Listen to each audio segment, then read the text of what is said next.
औज़ुबिल्लाहिमिनश्शैतानिर्रजीम बिस्मिल्लाहिर्रहमानिर्रहीम। अस्सलाम वालेकुम। मेरा नाम अर्जमान उस्मान है। आज की इस वीडियो में आपको गौहर पब्लिशर की जानिब से खुशामदीद कहती हूँ। हमारा स्लोगन है redefining the geography of education through digital resources for conceptual learning. आज हम Gauhar skill of series Urdu जमात सोम का सबक नंबर 9 खोलेंगे और वहाँ पर मौजूद उन्वान पाक वतन पाकिस्तान के बारे में जानेंगे। सबक पढ़ाने से पहले मैं साथ इकराम से मुखातिब होना चाहती हूँ और उनसे पूछना चाहती हूँ कि वो किस तरह से इस सबक को पढ़ाएंगे कि तलबा के अंदर दिलचस्पी पैदा हो और वो मुफीद मालूमात हासिल कर सकें। सबसे पहले आप तलबा से चंद सवालात पूछें।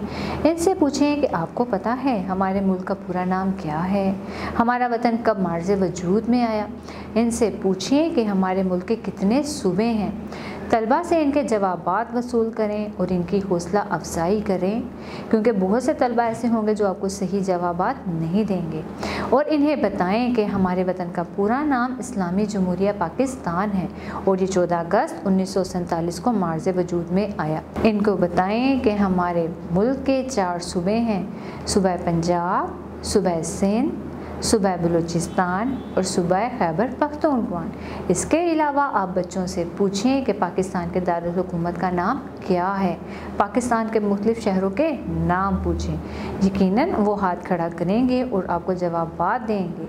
इसके साथ साथ उनको बताएं कि कराची को रोशनियों का शहर कहा जाता है और पाकिस्तान के दारुल हुकूमत का नाम इस्लामाबाद है।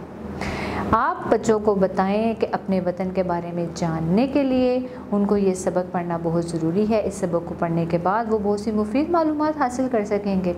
और इसके साथ साथ उनको ये भी बताएं कि वो उर्दू की कौन कौन सी महारतों पर अबूर हासिल कर सकेंगे।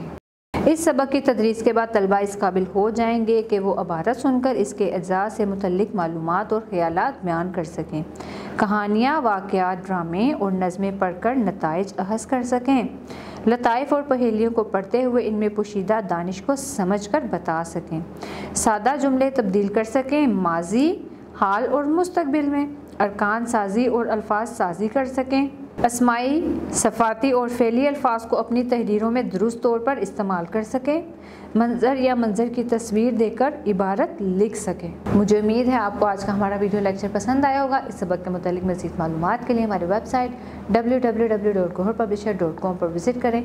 अब मिलेंगे नए वीडियो लेक्चर में, तब तक के लिए अल्लाह हाफ़िज़।